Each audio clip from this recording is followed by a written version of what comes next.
ہمارے وجود کو جب وہ تھک جائے، مزمحل ہو جائے، اس کی انرجی کم ہو جائے، تو اس کے لیے جو غذا ہے، جو تقویت ہے، وہ بھی ساری زمین سے آ رہی ہے۔ آپ نے پھل کھائے، آپ نے گندم کھائی، آپ نے چاول کہاں سے آتا؟ اچھا بکری کا گوشت کھایا تو بکری کا گوشت کس چیز سے بنا ہے؟ اس نے گھاس کھائی ہے، اس نے پتے کھائے ہیں، وہیں سے تو بنا ہے۔ الٹیمیٹ سورس آپ کے وجود حیوانی کے لیے جو آ رہی ہے وہ زمین ہے۔ وجود روحانی کو بھی تقویت کی ضرورت ہے، وہ بھی مزمحل ہوتی ہے، کمزور ہو جاتی ہے، خاص طور پر جبکہ وجود حیوانی کا اس پر غلبہ ہو جائے، تب تو یوں سمجھیے کہ وہ بالکل بے ہوش ہو کر موت کے قریب پہنچ جائے۔ اس کی تقویت، اس کی غذا وہیں سے آئی ہے جہاں سے روح آئی، وہ کلام ربانی، روح ربانی، نفخت فیہ من روحی من روحی من روحی، میں پھونک دوں اس میں اپنی روح میں سے۔ روح کا تعلق ذات باری تعالیٰ۔ اسی طرح کلام ربانی کہاں سے آیا ہے؟ اللہ تعالیٰ کے پاس۔ یہ اس کی تقویت کا ہے۔ اب عام حالات میں کیا ہوتا ہے؟ ہمارا یہ وجود حیوانی چھایا ہوا ہے ہمارے وجود، بیچاری روح جو ہے دبی رہتی ہے، پسی رہتی ہے۔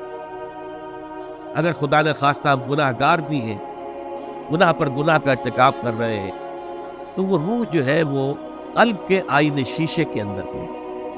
فیہا مصباح، المصباح فی زجاجہ، الزجاجہ تو کانہا کوکب درری۔ قلب جو ہے شیشے کے مانند ہے جس کے اندر روح کا چراغ جل رہا ہے۔ اب اگر یہ اوپر جو شیشہ ہے اس پر دھواں آ گیا، لالٹین کی چمنی پر دھواں آ گیا، اور روشنی باہر تو نہیں آئے گی۔ اگر انسان گناہ کرتا ہے تو قلب پر ریت، زنگ آ جاتا ہے، یا حضور نے فرمایا ایک داغ لگ جاتا ہے، اور گناہ کرتا ہے اور داغ لگتا ہے، اور گناہ کرتا ہے اور داغ، یہاں تک کہ بالآخر پورا قلب سیاہ۔ اب وہ روح اندر بند ہو گئی، وہ دفن ہو گئی۔ اس کے لیے اب ضروری ہے کہ اب ایک پروگرام ایسا دیا جائے جو ریورس ہو جائے۔ دن میں روزہ رکھواؤ تاکہ وہ جو اینیمل انسٹنکٹس ہے وہ دبے، تو جب یہ وزن جو ہے اس کے اوپر کم ہوگا تو کچھ سائی آف ریلیف سے ملے۔ جیسے بے ہوش آدمی پڑا، اسے کوئی ہلکا سا ہوش آ رہا ہے، آپ نے پانی کے کچھ چھینٹے، اس کے بعد آپ نے رات کو کھڑے ہو کر قرآن کے انوار کو اتارا، بارش برس رہی ہے روح انسانی کے اوپر، قلب روحانی، قلب انسانی کے اوپر، جس میں کہ وہ روح جو ہے وہ دفن، وہ زندہ ہوگی اثر نو، ہوش میں آئے گی، اور ہوش میں آئے گی تو دو کام ہوگی۔ ایک تو اسے قرآن کی عظمت کا احساس ہوگا، یہ قرآن میری حیات تازہ کا ذریعہ بنا ہے، میں دب گئی تھی، میں پس گئی تھی، میں بے ہوش تھی، میں نیم مردہ تھی، اس قرآن کی بارش نے، یہ ترشح جو ہوا ہے اس نے مجھے حیات تازہ عطا کی۔ یہ جو قدر کا احساس ہوگا قرآن کا، لعلکم تشکرون، تاکہ تم قرآن کی عظمت سے واقف ہو۔ ایک انسان بھوک کی وجہ سے اس کا شوگر لیول اتنا گر گیا کہ بے ہوش تھا۔ اب ظاہر بات ہے کہ آپ اسے کچھ پانی کے چھینٹے دیں گے تو کچھ ہوش میں آئے گا، پھر غذا دیں گے اور وہ پوری توانائی پر آئے گا، تو معلوم ہوگا اسے اس غذا کی کیا قدر و قیمت۔ اگر آپ کو بھوک ہی نہیں لگتی تو غذا بے معنی ہے، پیاس ہی نہ لگے تو آپ کو کیا معلوم کہ اس پانی کے اندر کتنی بڑی عظمت ہے، یہ میرے لیے کتنا بڑا انعام و احسان ہے اللہ۔ وہ تو پیاس پر، جان پر بنی ہوئی ہو، اور پیاس اس وقت آپ کو ایک گھونٹ پانی کوئی دے دے تو آپ کو معلوم ہوگا دنیا و مافیہ سے بڑھ کر ہے یہ ایک گھونٹ پانی جو مجھے ملا۔ اسی طرح جب روح دبی ہوئی تھی حیوانی وجود کے بوجھ تلے، جبکہ وہ نیم خوابیدہ یا نیم بے ہوش یا بالکل بے ہوش تھی، وہ دن میں تو روزہ رکھ کر اس پر سے حیوانی وجود کا وزن کم کیا گیا، اسے ایک ریلیف، رات کو قرآن مجید کے انوار و برکات اس میں جذب کیے گئے تو اس کو پوری توانائی حاصل۔ اس پوری توانائی کا پہلا نتیجہ تشکر، قرآن کا شکر، الحمدللہ الذی انزل علی عبدہ الکتاب ولم یجعل لہ عوجا۔ پھر وہ قلب کی گہرائیوں سے نکلے گا۔ سارا شکر اس اللہ کے لیے جس نے اپنے بندے پر صلی اللہ علیہ وسلم کتاب نازل کی، اور اس میں کوئی کنجی نہیں رکھی، کسی طرح کی ایچ پیچ نہیں۔ یا تبارک الذی نزل الفرقان علی عبدہ لیکون للعالمین نذیرا، بڑی بابرکت ہے وہ ذات جس نے اپنے بندے پر فرقان نازل کیا۔ تاکہ وہ تمام جہان والوں کے لیے نذیر اور خبردار کرنے والا بنے۔ یہ قرآن کی عظمت کا احساس، اور ظاہر بات ہے جس قدر کسی نعمت کی قدر و قیمت کا احساس ہوگا اسی قدر تو آپ شکر ادا کریں گے۔ اگر آپ نے کسی بچے کے ہاتھ پر ہیرا رکھ دیا، اسے کیا پتا یہ ہیرا کس بلا کا نام ہوتا ہے، وہ سمجھے گا کانچ کا ٹکڑا ہے۔ لیکن اگر کوئی واقعتاً کوئی جوہر شناس ہو، جوہری ہو، اس کو آپ ہیرا دیں گے تو اسے معلوم ہے کہ مجھے کیا چیز دی گئی۔ اس کے اندر جو شکر پیدا ہوگا اس بچے کے اندر تو نہیں پیدا ہو سکتا جسے معلوم ہی نہیں۔ تو قرآن مجید کی اصل عظمت سے انسان واقف کب ہوگا؟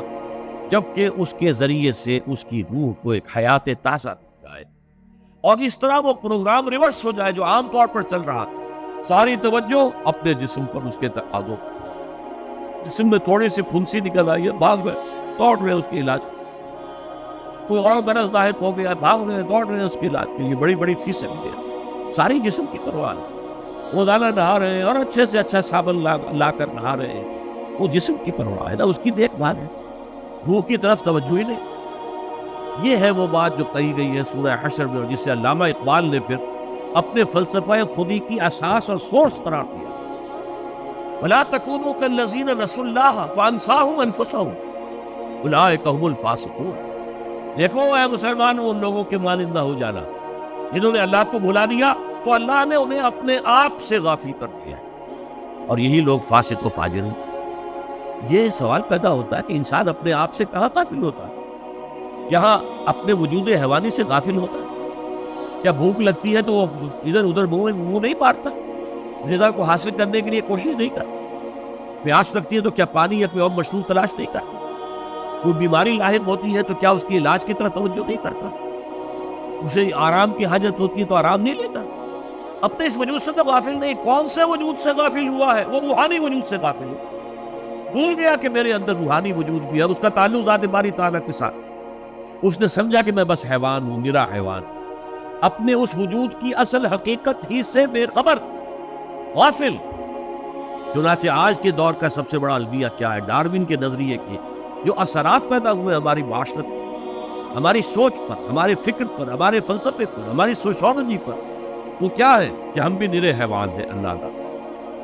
یہ سب سے بڑی محرومی ہے اس دور کی کہ انسان اپنے اصل شرف سے خود ہی مستعفی ہو گیا۔ ہمارا کوئی وجود ہے ہی نہیں روحانی وغیرہ، روح کسے کہتے ہیں ہم نہیں جانتے، بس یہ جسم کہتے ہیں۔ ہم اللہ کو نہیں جانتے کون ہے کون نہیں ہے، ہوگا ہم تو اس کائنات کو جانتے ہیں۔ ہم روح سے واقف نہیں، ہم تو اپنے جسم کو واقف۔ آخرت سے ہمیں کچھ پتہ نہیں، شاید ہو شاید نہ ہو، کچھ پتہ نہیں، لیکن یہ زندگی تو ہے، اسے ہم جانتے ہیں۔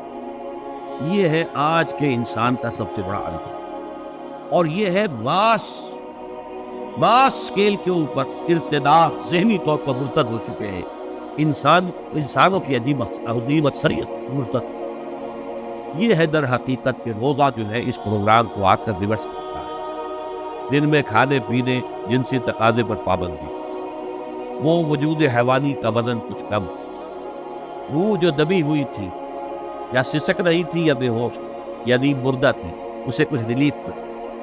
اب اس کے اوپر قرآن مجید کے تیرے ضمیر پہ جب تک نہ ہو نزول کتاب، گرہ کشائے نہ رازی نہ صاحب کشاف، ہمارے دلوں کے اوپر بارش ہو رہی ہو انوار قرآنی۔ وہ ظاہر بات ہے کہ بغیر سمجھے تو نہیں ہوگی بارش، وہ تو آپ کو سمجھ رہے ہوں گے تو بارش ہو، ورنہ تو یہ ہے کہ ٹھیک ہے میں پہلے بھی عرض کر سکتا ہوں آپ کو ثواب تو ملے گا، لیکن یہ کہ وہ اصل مقصد قرآن کی عظمت کا قلب کی گہرائیوں سے اعتراف جو ہے، اور اس پر اللہ کا شکر تو ادا ہوگا، لعلکم تشکرون، جبکہ قرآن مجید جو ہے آپ کے قلب کے اوپر اس کا مفہوم نازل